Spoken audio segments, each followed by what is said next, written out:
Hello everyone, welcome back to G&J Exploring. In today's video, Juliet and I get married of all things in the small town of Gretna Green in the south of Scotland.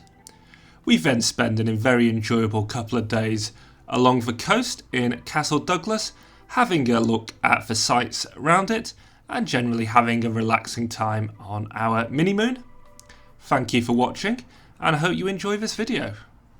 It's late August and Juliet and I are here at Gretna Green, and tomorrow we will be getting married in the famous blacksmith shop right in front of us.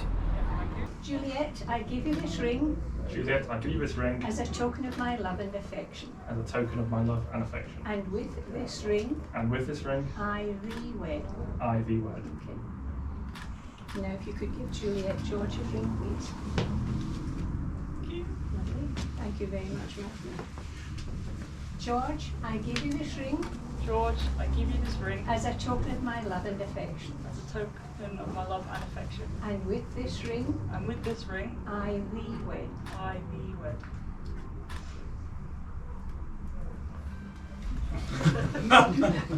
George and Juliet, you have made here today the declarations that are prescribed by law and a solemn and binding contract with each other.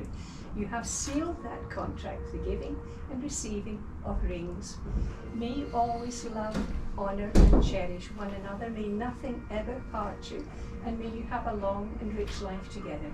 And now, by virtue of the declarations made by you both, in my presence, in the presence of your witnesses, Matthew, Jacqueline and your family, I now pronounce you husband and wife. If you wish, you may now share the kiss.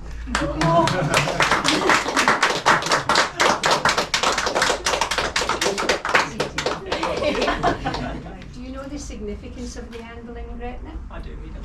Right, I'll tell you my story. Obviously, it would not affect either of you because you are by a little bit over the age of consent. Because in the old days, if you lived or were born in England or Wales, the age of consent was very much higher than it was in Scotland. When you'd met somebody and fallen head over heels in love, and Mum and Dad were not impressed and refused to give their consent, however, you were very determined. So you got on your horse and you hot-footed it across the border. First place you would come to that legally would be allowed to perform a marriage ceremony was a blacksmith. And in the course of his day, he puts two pieces of metal into the forge, brings it out when it's white hot, puts it on the anvil, strikes the metal on the anvil to meld the two pieces of metal together. Today, I have done that with your two hearts over the anvil. They're now melded together forever, never to be parted. And you know, I've never hit that target yet.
So when you're ready, 1, 2, 3!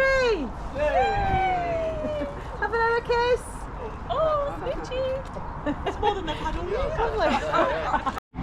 week. So it's the next day and we have walked back through the Gretna Green area and we're at the Lovelock wall we were at yesterday, where we've got our lock here on the wall, and if I go in you can see it.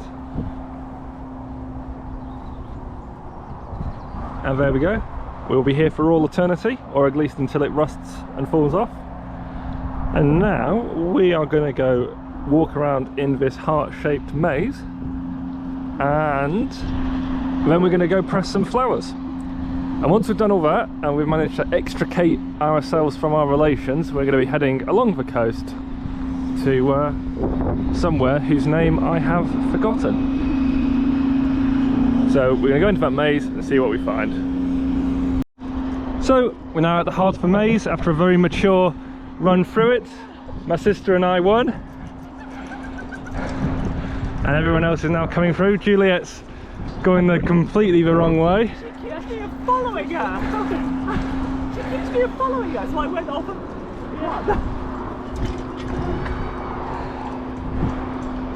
And there we go, the maze is harder than it seems. This is the day after the wedding. A bit quieter here today, so I thought I'd just do a little video. This is where we were yesterday. We had some photos. What you're seeing there is the smithy where we got married, and we had some photos. So a lovely wedding here at Gretna Green, and next stop is our mini moon just up the coast, which we're very much looking forward to. So we have done with the wedding venue. We have sent some flowers to be turned into dominoes, and now we are at a shopping centre buying some things. Got some more Le Creuset for our ever expanding Le Creuset collection, and now we're going to leave this slightly mad place and head along the coast. We're about an hour along from Gretna Green and we are in Castle Douglas. So look at this map here. We've come from Gretna Green there, Castle Douglas is here, and we're now going to be heading to Kirkcudbright, where we're staying for the rest of our time here, only a couple of days. And we're now going to look around the town, kill some time, and then we'll be heading to our house. So we are now in Castle Douglas. The castle's actually out of town, so we'll have to head to that in a bit. And while there's not much going on, it does seem like you can actually be an independent shop owner and make some business here. So not too bad to come and have a walk around, especially if you're interested in old antiques. We are just down the way from Castle Douglas and we are at Threave Castle. So there's also some gardens here which we might go to in the future, but for now, just while we're waiting to get into our accommodation, we're going to be walking 830 metres along this path through the countryside to a castle. Not sure what we're going to find, and I'm looking forward to seeing what we can see. So we have walked the majority of the 830 metres and we are now approaching the castle. I think if we walk around here to this picnic bench, we should get a pretty decent view of it from a distance. Unfortunately, you can't go into it anymore because apparently it's all falling apart, but nevertheless we can have a nice view of it from a distance. And very shortly we're going to get to the viewpoint. And there we go. So we've got another view towards the castle here, and you'll see there's a little ferry boat taking people back to the mainland. Looks like their engineers been looking at the castle, seeing if it's going to fall over. Not sure what the results are. There we go. There's a castle and people coming back from it. So we are here at the accommodation, and it is an old church apparently. So we're here and we're going to wander in. Now this is quite interesting because it's quite well priced, but it has like a sauna area and it has a big old hot tub, and then I think we are just in here. So let's go and have a look. Yeah, and now we are in, and we have a find some lights. We have a games room.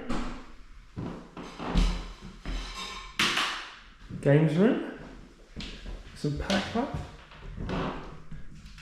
We have one big bedroom.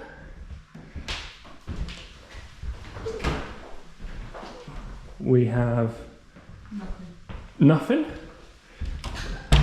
We have a bathroom. We have a big lounge kitchen.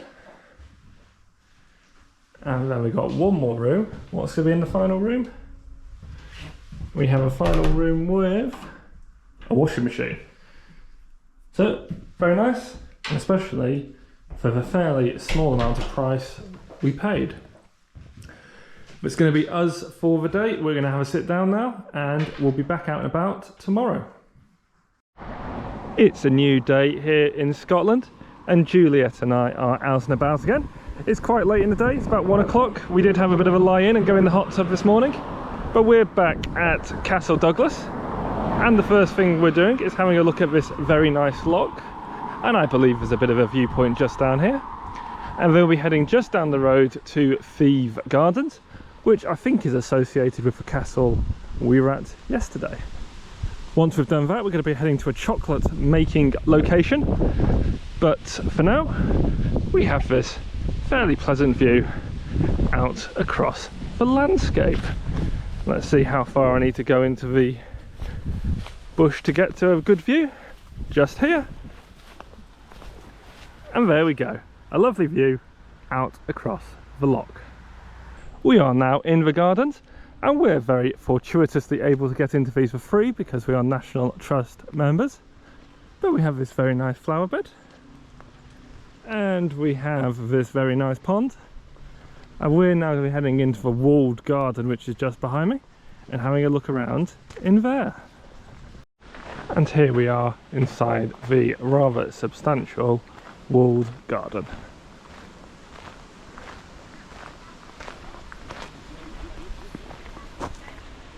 So we are a bit further into the gardens, and we have found the house.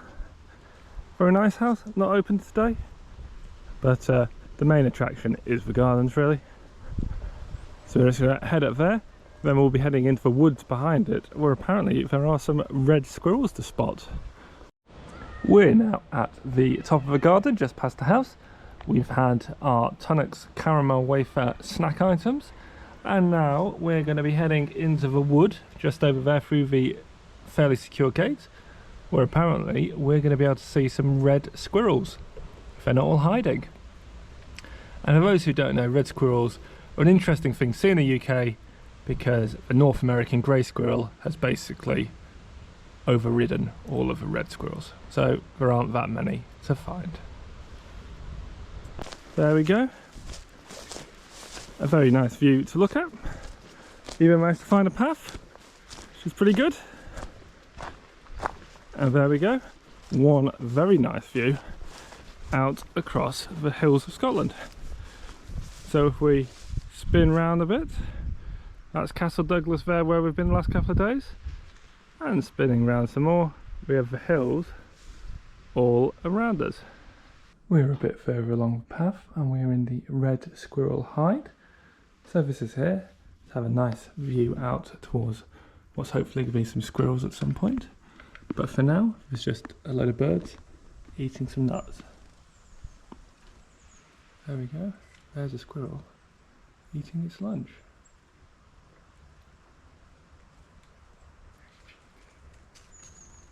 And there's even two, there's even another one a bit closer to me by the pond.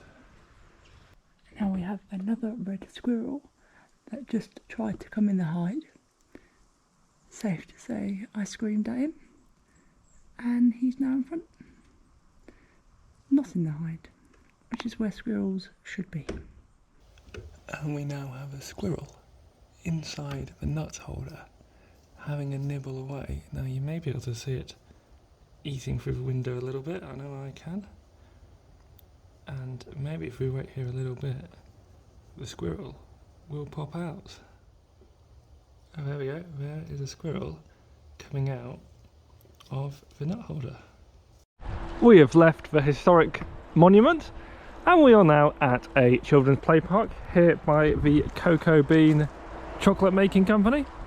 And we're just having a look around. I've done some panning in this panning area here, very nice.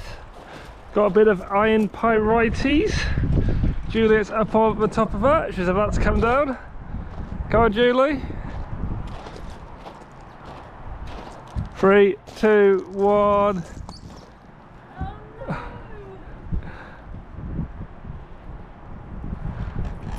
Oh, it's not a good look, is it?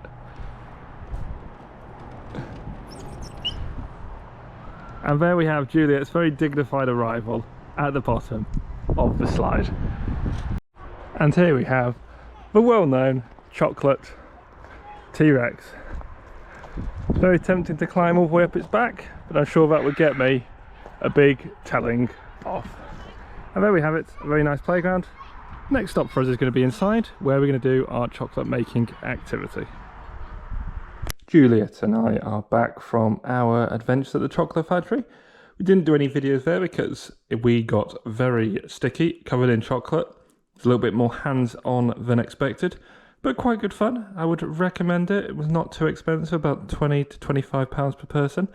And we got all of this chocolate in front of us. So we got 6 chocolate truffles each, and mine have little sweets below them. We got 3 chocolate lollies because the lady managed to upset one of them a little bit, so I got an extra one.